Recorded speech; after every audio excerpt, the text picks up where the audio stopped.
नमस्कार दोस्तों, स्वागत है आपका सक्सेस की 98 में। सब्सक्राइब करें हमारे चैनल को और बेल के आइकन को भी जरूर दबा लें ताकि आपको हर वीडियो का नोटिफिकेशन आराम से मिल सके। ठीक है, और हम देख रहे हैं क्विज नंबर 2 किसका, तो इतिहास का यानी हिस्ट्री का। इससे पहले हम लोगों ने हिस्ट्री का क्विज नंबर 1 दिया था आप लोगों को पिछले दिन। ठीक है, तो उसमें देखा हम लोगों ने बच्चों का काफी अच्छा रिस्पॉन्स रहा है, बहुत बच्चे क्विज में पार्टिसिपेट किए हैं और इसलिए हम लोग क्विज 2 आज लेकर आए हैं। ऐसे बहुत सारे क्विज अभी आने वाले हैं आपको हिस्ट्री से रिलेटेड। ठीक है, तो हमारे साथ बने रहिएगा। जनरल नॉलेज की ये क्लास है और इसमें चल रहा है इतिहास का क्विज नंबर 2। तो चलिए हम शुरू करते हैं आज का क्विज, जो कि पहला क्वेश्चन है हमारा मुगल से रिलेटेड है कि मुगल किसके वंश से संबंधित थे। मुगल किसके वंश से संबंधित हैं। तो अगर आपको इसका आंसर पता है तो इसका आंसर आप लोगों को देने के लिए 10 सेकंड का वक्त दिया है हमने।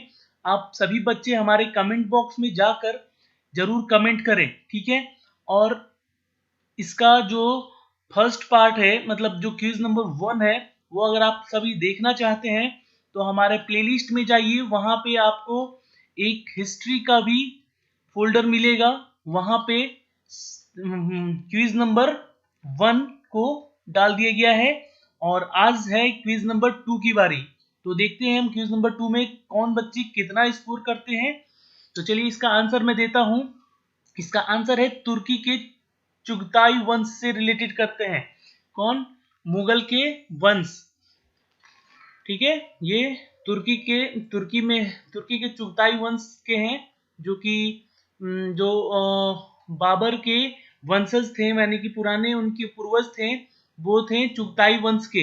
याद रखिएगा, ये क्वेश्चन इंपॉर्टेंट है और ये तो पीसीएस में पूछा जा चुका है इनफैक्ट क्वेश्चन। और आपके आने वाले एग्जाम जो एसएससी या रेलवे हैं, इन सब में भी पूछे जा सकते हैं। इसलिए आप सभी से रिक्वेस्ट है कि सारे क्वेश्चन को इंपॉर्टेंट मान के ही चले, यहाँ से कोई क्वेश्चन बेकार के नहीं होंगे। ठीक है, चलिए तो हमारा अगला सवाल है। आप सभी कमेंट करिए जल्दी जल्दी जल्दी जल्दी, और जो बच्चे जुड़ रहे हैं हमसे वो सब्सक्राइब करें चैनल को, ताकि उनको सारे के सारे वीडियोस देखने को मिल सके हमारे चैनल से। बाबर के वंशजों की राजधानी कहाँ थी? फिर से उनके वंश की बात की गई है। अभी बाबर के बारे में कोई डिस्क्रिप्शन नहीं दिया जा रहा है, उनके वंश के बारे में बात हो रही है। तो देखिए, काबुल पे तो बाबर का शासन चला था, लाहौर पे भी, दिल्ली पे भी, समरकंद पे भी उन्होंने आक्रमण कर समरकंद को अपना बनाया था बाबर ने। कब? उनके पिता जो थे उमर शेख, जी हाँ, उमर शेख उनके पिता का नाम है। तो उन्होंने फरगाना जो कि आज की डेट में, आज की स्थिति में ये फरगाना जो है एक शहर है, जिला है ये।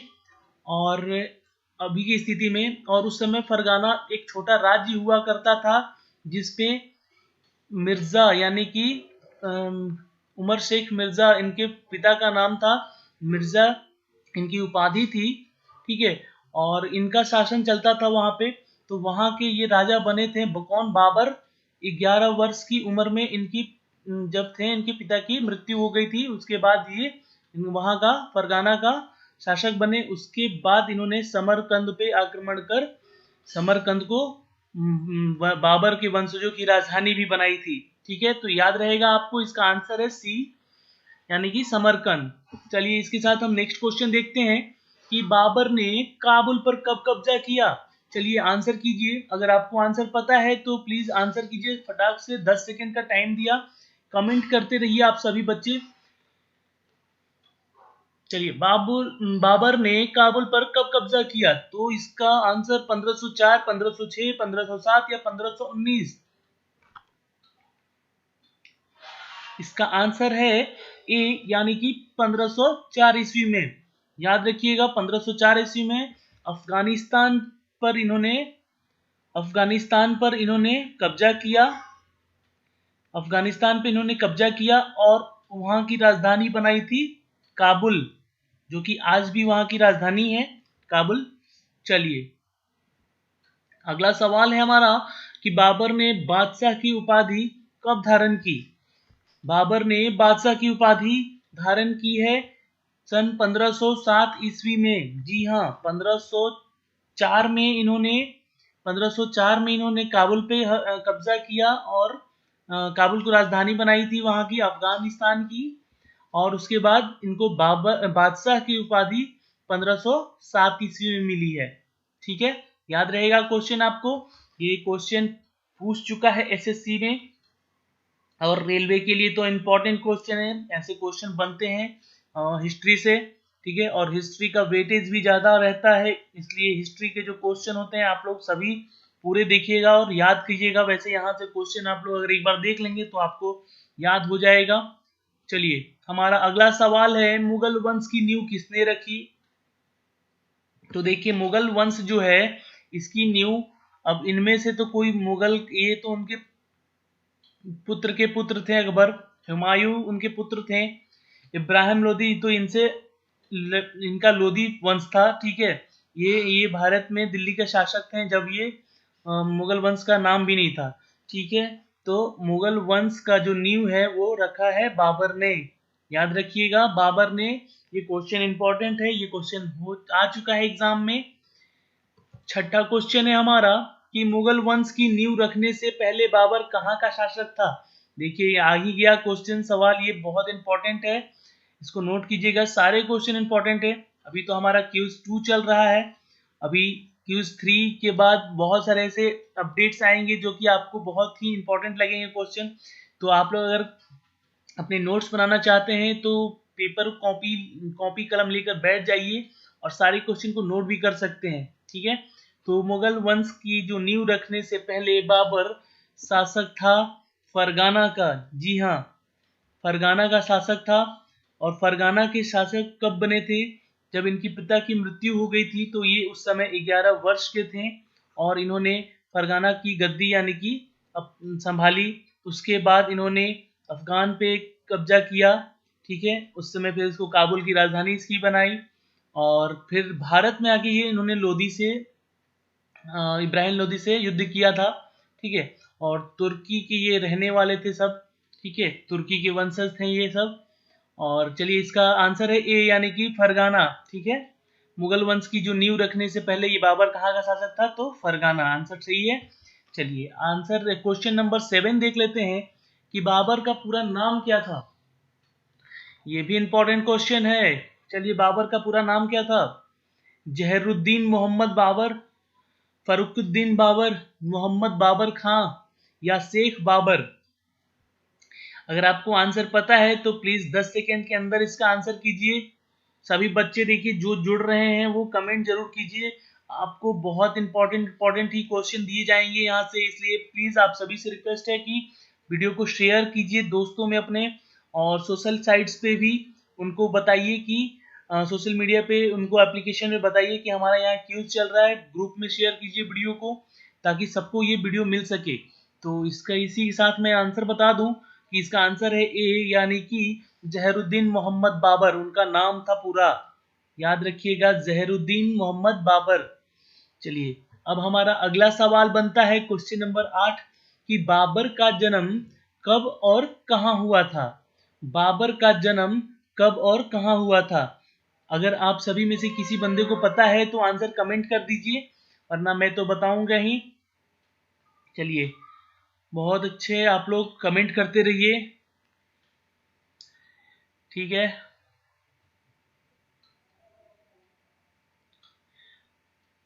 चलिए, बाबर का जन्म कब और कहां हुआ था? 14 मार्च 1480 तुर्किस्तान में, 20 फरवरी 1498 अफगानिस्तान में, 24 फरवरी 1483 ईस्वी फरगाना में, या 25 दिसंबर 1480 पाकिस्तान में?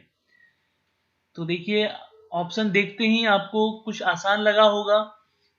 एक तो ये ऑप्शन हो सकता है, एक तो ये ऑप्शन हो सकता है, क्योंकि इसे तो इन्होंने जीता था, आक्रमण किया था इनके ऊपर। तो अब दो ही ऑप्शन है, तो इसका आंसर मैं बता दूं कि इसका आंसर है सी, यानी कि 24 फरवरी 1483 ईस्वी को फरगाना में इनका जन्म हुआ है। ठीक है, चलिए, इसी के साथ हम अगला सवाल देखते हैं कि बाबर भारत का पहला आक्रमण किसके विरुद्ध किया था? बाबर भारत पर पहला आक्रमण किसके विरुद्ध किया था? India was the first attack against Babur हुम? पंजाब के विरुद्ध, लाहौर के विरुद्ध, इब्राहिम लोदी के विरुद्ध या यूसुफ जाइयों के विरुद्ध? चलिए आंसर कीजिए अगर आपको पता है तो। इसका आंसर मैं 10 सेकेंड का टाइम दे रहा हूं आप सभी को। कमेंट कीजिए, सब बच्चे, सारे के सारे बच्चे कमेंट करते रहिए अगर आपको पता है तो। बाबर भारत पर पहला आक्रमण किसके विरुद्ध किया था? तो मैं इसका आंसर बता दूं, बाबर ने पहला आक्रमण जो था यूसुफ जाइयों के विरुद्ध 1519 ईस्वी में किया था। ठीक है, देखिए उस समय भारत का जो मैंने आपको एक मानचित्र इसमें नहीं दे पाया हूं। आप अगर मुगल वंश के टाइम का अगर आप देखेंगे, मुगल वंश के टाइम का आप अगर भारत का नक्शा देखेंगे तो ये काफी फैला हुआ देश था। ठीक है, जो कि आज ऐसा कुछ दिखता था। ठीक है, तो ये अफगानिस्तान से तुर्किस्तान, उज्बेकिस्तान, ठीक है, पाकिस्तान और इधर ओमान वगैरह सब भारत में थे उस समय, इसको इन्होंने कब्जा किया था और सिर्फ ये कुछ दक्षिण के भाग इनको नहीं मिल पाए थे। ठीक है, तो देखिए पहला जो इनका आक्रमण था ये यूसुफ जाइयों के विरुद्ध 1519 में था, इतना याद रखिएगा, इंपॉर्टेंट है क्वेश्चन। ठीक है, चलिए उसके बाद जो क्वेश्चन है 10, इसका आंसर आप लोग सभी कर सकते हैं तो कीजिए। बाबर का पहला महत्वपूर्ण आक्रमण कब माना जाता है? बाबर का पहला महत्वपूर्ण आक्रमण कब माना जाता है? कमेंट कीजिए अगर आपको आंसर पता है तो। सारे क्वेश्चन जो है ये हिस्ट्री के चैप्टर मुगल वंश से शुरुआत किया है हमने, और मुगल वंश में सबसे पहले अगर बात की जाए तो बाबर की ही बात होती है। ठीक है, क्योंकि उनके संस्थापक रह चुके हैं बाबर मुगल वंश का, तो इससे ही शुरुआत करेंगे हम। चलिए इसका आंसर मैं दे दूं आपको, इसका आंसर है बी, यानी कि 1526 ईस्वी में। ठीक है, बाबर का जो पहला महत्वपूर्ण आक्रमण था वो 1526 ईस्वी में था, यानी कि 1526 नहीं बोले तो 1527 बोल सकते हैं। इब्राहिम लोदी के खिलाफ था ये। ठीक है, ये भारत में इब्राहिम लोदी के खिलाफ था। और इसकी एक खासियत बता दूं कि ये युद्ध बहुत लंबा नहीं चला था, ये सुबह शुरू हुआ युद्ध और दोपहर में ही समाप्त हो गया था। क्यों? क्योंकि लोदी मारे गए थे दोपहर के समय ही, और इनके साथ इनके जो सपोर्ट कर रहे थे ग्वालियर के राजा विक्रमाजीत सिंह, उनकी भी मृत्यु हो चुकी थी इसी युद्ध में। इसलिए 1526 से 1527 का ये युद्ध है। इसको 1500 कभी 27 लिखते हैं, कभी 1526 लिखते हैं, इसलिए नोट कर लीजिएगा। 1526 बाबर का पहला महत्वपूर्ण आक्रमण था। बाबर के पिता का नाम क्या था? देखिए मैंने अभी कुछ देर पहले आपको इसका आंसर दिया है। चलिए तो कमेंट कीजिए, पहले सवाल में ही इसका मैंने आंसर दिया था। कमेंट कीजिए। चलिए 10 सेकेंड का टाइम दिया मैंने आपको, और जिन बच्चों को हिस्ट्री पढ़नी है उन सबको बता दो कि यहाँ क्विज शुरू हो गया है। सो प्लीज आप लोग हिस्ट्री के क्विज को ज्वाइन करें ज़्यादा से ज़्यादा, क्योंकि ये हिस्ट्री का क्विज आपके सिर्फ जो एसएससी रेलवे में ही नहीं बल्कि पीसीएस के भी बच्चे जो तैयारी कर रहे हैं उनके लिए भी ये फायदेमंद होगा। इसलिए उन सभी को रिक्वेस्ट है कि ये ज़्यादा से ज़्यादा शेयर करें। ठीक है, तो बाबर के पिता का नाम उमर शेख मिर्जा था। ठीक है, क्या था? उमर शेख मिर्जा। इनकी जो उपाधि थी मिर्जा की, ये बाद में बाबर ने अपने चेंज किया था, इसको मिर्जा की उपाधि हटाकर इन्होंने बादशाह की उपाधि ली थी। ठीक है, चलिए हमारा अगला सवाल है,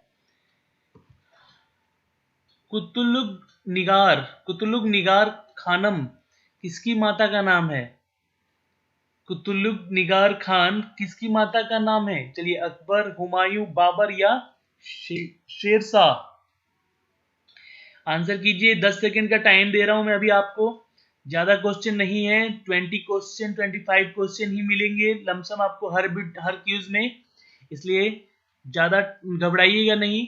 ठीक है, लंबा वीडियो नहीं बनेगा ज़्यादा। आप सभी का टाइम का हमें ख्याल है, सभी बच्चों का। और भी सब्जेक्ट्स होते हैं जो पढ़ने होते हैं आप लोगों को, पर ये सब्जेक्ट भी पढ़ना जरूरी है क्योंकि इसका वेटेज भी काफ़ी अच्छा है। 30 नंबर के लमसम क्वेश्चन होते हैं इसके, ठीक है। तो चलिए इसका आंसर मैं बता दूं आपको। इसका आंसर है सी, यानी कि बाबर की माँ का नाम था कुतुब निगार खानम, ठीक है, याद रखिएगा। चलिए हमारा अगला सवाल है, पानीपत की पहली लड़ाई किसके बीच हुई थी? तो अभी हम लोगों ने पीछे लोदी से डिस्कशन किया था कि बाबर और इब्राहिम लोदी के बीच पानीपत का युद्ध हुआ था, जिसमें कि ग्वालियर के राजा विक्रमाजीत सिंह भी मारे गए थे। ये उनके साथ में, इब्राहिम लोदी के साथ में इन्होंने इनका साथ दिया था बाबर के विरुद्ध। पर बाबर की बहुत ही बड़ी फौज थी जो इनके आगे कुछ ना टिक सकी, और दोपहर काल तक ही इनको हरा चुके थे बाबर, और दिल्ली के शासन पे अपना आधिपत्य जमा लिया था, ठीक है। चलिए हमारा अगला सवाल है, ठीक है, सी आंसर इसका नोट कर लीजिएगा। अगला सवाल है, पानीपत की लड़ाई कब हुई थी? अभी हमने बताया आपको कि सबसे इंपॉर्टेंट लड़ाई थी कौन, तो इब्राहिम लोदी के साथ, ठीक है, पहला था इसलिए इंपॉर्टेंट था। और पहली लड़ाई कब हुई पानीपत की? तो इसका आंसर है बी, यानी कि 1526 ईस्वी में। 1526 ईस्वी में बाबर और इब्राहिम लोदी के बीच में, ठीक है, याद रखिएगा। इब्राहिम लोदी के बीच में ये युद्ध हुआ था, जिसमें कि विक्रमाजीत सिंह की भी मृत्यु हो गई थी, और ये युद्ध ज्यादा नहीं चला था। चलिए इसी के साथ हमारा अगला सवाल है आपके सामने, इब्राहिम लोदी को हराकर बाबर ने किस वंश की नींव रखी? तो इब्राहिम लोदी को हराकर ही बाबर ने मुगल वंश का एक नींव रख दिया था, ठीक है। मुगल वंश की शुरुआत दिल्ली में ही हुई थी, याद रखिएगा। मुगल वंश को हराया था, मुगल वंश की जो नींव थी वो बाबर ने इब्राहिम लोदी को ही हराकर, ठीक है, इब्राहिम लोदी को हराकर जो मुगल वंश का नींव रख दिया था इन्होंने। चलिए नेक्स्ट, हमारा इब्राहिम लोदी को हराकर बाबर ने मुगल वंश का नींव रखा था, याद रहेगा। नेक्स्ट हमारा सवाल है, खानवा का युद्ध। देखो बाबर का जो युद्ध है ना, उसके 4 युद्ध सबसे ज्यादा इंपॉर्टेंट है, ठीक है। 4 युद्ध, उन सब के बारे में डिस्कस किया हमने, तो ये उसमें से एक युद्ध है। पानीपत का तो युद्ध था ही पहला, अब ये खानवा का युद्ध है। खानवा का युद्ध कब और किसके बीच हुआ? तो खानवा का युद्ध तो जाहिर सी बात है कि बाबर के बीच ही हुआ है। अब उसके बाद कौन से राजा थे और कहाँ के थे, ये सब इस क्वेश्चन में क्लियर होगा। तो चलिए इसका आंसर अगर आपको पता है तो प्लीज कमेंट कीजिए, बहुत इंपॉर्टेंट क्वेश्चन है। खानवा का युद्ध कब और किसके बीच हुआ? Khanwa when and between whom the war happened। तो आंसर है आपका ए, यानी कि ये 1527 ईस्वी में हुई थी युद्ध, क्योंकि 1526 में लोदी को हराया, फिर उसने खानवा का युद्ध, जो कि वहां के राजा राणा शंगा थे, ठीक है, राणा शंगा, और इनका साथ दिया था किसने? इब्राहिम लोदी का चाचा था आलम खान, याद रखिएगा, आलम खान इन्होंने इनका साथ दिया था इस युद्ध में, और बाबर के बीच युद्ध हुआ था, और इसमें विजय किसकी हुई थी? तो बाबर का हुआ था, और खानवा का भी आधिपत्य अपना जमाया था इन्होंने 1527 ईस्वी में, याद रहेगा। चलिए इसी के साथ हमारा अगला सवाल देख लीजिए आप, बाबर और मेदिनी राय के बीच कौन सा युद्ध हुआ? बीच युद्ध किस नाम से जाना जाता है? अब 2 युद्ध तो हो गए, ये तीसरा युद्ध की बात कर रहा है अब। मेदिनी राय कहाँ के राजा थे? तो मेदिनी राय थे चंदेरी के राजा थे, इसका आंसर ए होगा, चंदेरी के राजा थे। और ये 1528 ईस्वी की बात है, ठीक है, ये हिंदी में लिखा हुआ है। 1528 ईस्वी में ये युद्ध हुआ था, और चंदेरी के राजा को हराकर, मेदिनी राय को हराकर, इन्होंने अपना चंदेरी पे भी शासन जमाया था, ठीक है। कौन? तो बाबर का ही विजय हुआ था इस युद्ध में, ठीक है। ये तीसरा युद्ध था इनका, सबसे महान युद्ध ये भी था, ठीक है, याद रखिएगा, इंपॉर्टेंट क्वेश्चन है।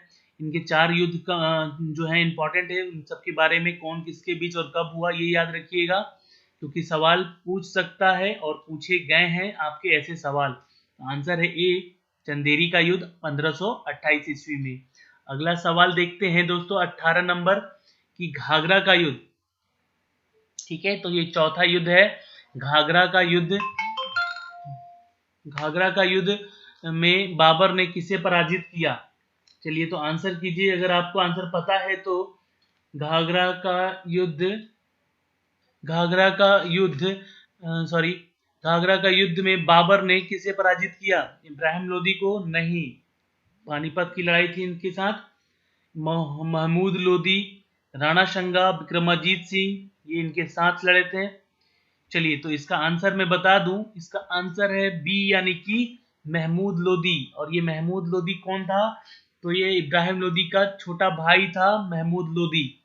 ठीक है, तो इससे युद्ध हुआ था घाघरा का युद्ध, और इसमें विजय हुए थे बाबर, याद रखिएगा। चलिए अगला सवाल देखते हैं हम। ये चौथा युद्ध था इनका। बाबर ने किस भाषा में अपनी आत्मकथा लिखी है? बाबर ने किस भाषा में अपनी आत्मकथा लिखी है? तो चलिए जल्दी से बताइए, ये तो बहुत इंपॉर्टेंट क्वेश्चन है दोस्तों।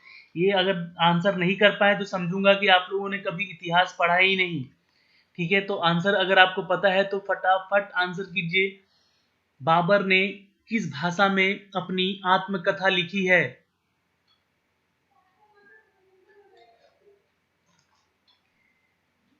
उर्दू, संस्कृत, तुर्की या फारसी? इंपॉर्टेंट क्वेश्चन है, बहुत ज्यादा इंपॉर्टेंट है। प्लीज आंसर जल्दी से जल्दी आंसर कीजिए। तो इसका आंसर मैं दे दूं, इसका आंसर है सी, यानी कि तुर्की में। और इसे इस तुर्की में इन्होंने लिखा था और इसे ट्रांसलेट किया गया था, अनुवाद किया गया था इसका फारसी भाषा में। ठीक है, याद रखिएगा। ये बाबरनामा, ठीक है, बाबरनामा इनकी आत्मकथा है, जो कि तुर्की में लिखी गई थी और इसे ट्रांसलेट किया गया था फारसी में। चलिए हमारा अगला सवाल है 20। बाबर की आत्मकथा किस नाम से जानी जाती है?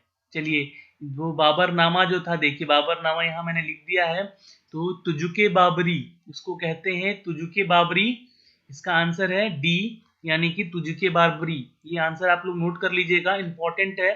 ठीक है, तो इसे नोट कर लीजिएगा। ये क्वेश्चन यूपीएससी में भी पूछ चुका है और आपके एसएससी में भी पूछ चुका है, सीजीएल के एग्जाम में। ठीक है, प्रीलिम्स में पूछ चुका है ये एसएससी के। तो चलिए इसका आंसर है डी, यानी कि तुजुके बाबरी। अगला सवाल है हमारा कि किस युद्ध में बाबर ने तोपखाने का इस्तेमाल किया? देखिए बाबर के जितने भी युद्ध हुए उसमें इनका मेन जो रोल था जीतने का, वो था तोपों का यूज। ठीक है, ये तोपों का यूज किया करते थे, क्योंकि उस समय किसी राजा के पास ऐसे हथियार नहीं थे। ठीक है, तो इन्हें क्वेश्चन है कि किस युद्ध में बाबर ने तोपखाना, ठीक है, तोप तो ठीक है, इसका तोपखाना ही था इनके पास, तोपखानों का यूज किया था। तो वो है युद्ध ए, यानी कि पानीपत का प्रथम युद्ध। इसलिए इसको बहुत अहम युद्ध माना जाता है, इसका बाबर और इब्राहिम लोदी का। ठीक है, तो याद रहेगा आपको। उसके बाद इन्होंने सारे के सारे में अपना ये तोपों का जो युद्ध था, ये तोपों का जो यूज था इन्होंने किया है। ऐसे पानीपत में इन्होंने प्रथम युद्ध में ही, अपने पानीपत का प्रथम युद्ध में ही इन्होंने किया था यूज। ठीक है, तो चलिए हमारा अगला सवाल है, बाबर ने युद्ध की कौन सी नई नीति अपनाई थी? चाणक्य नीति, तुलगमा नीति, यूनानी नीति या अफगान की नीति? बाबर ने युद्ध की कौन सी नई नीति अपनाई थी? चलिए आपको आंसर पता है, मुझे पता है कि आप सभी को पता होगा। 10 सेकंड का टाइम दिया है मैंने आपको, फटाक से कमेंट कीजिए। और मैं कहूँगा कि जितने बच्चे हमसे जुड़े हुए हैं वो रोज हमारा क्यूज देखिए, आपके फायदेमंद के लिए होगा। क्यूज नंबर 2 है ये, इसको शेयर कीजिएगा आप लोग अपने दोस्तों में। ठीक है, और हमारे चैनल पे अभी बहुत सारे क्यूज चल रहे हैं। शाम को अरविंद सर की क्लास होती है, सुबह कन्हैया सर की क्लास होती है, जीतू सर की भी क्लास होती है मैथ्स की और रीजनिंग की।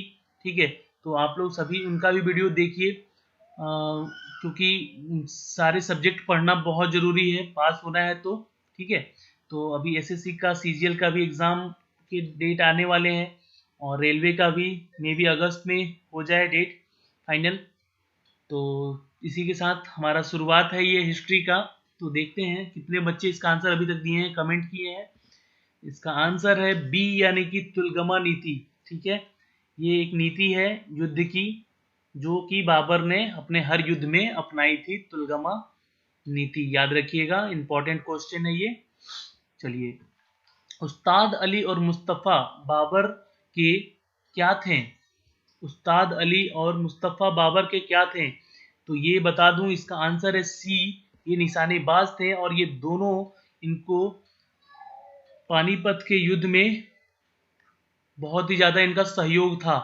ठीक है, इनका बहुत ही ज़्यादा सहयोग था दोनों का, उस्ताद अली और मुस्तफ़ा का बाबर के एक निशानेबाज थे। ठीक है, इनको बाद में इन्होंने मंत्री भी बनाया था अपने शासनकाल में। ठीक है, चलिए हमारा अगला सवाल है कि बाबर की मृत्यु कब हुई? अब इनका हो गया है खेल खत्म, बाबर का खेल हो गया है खत्म।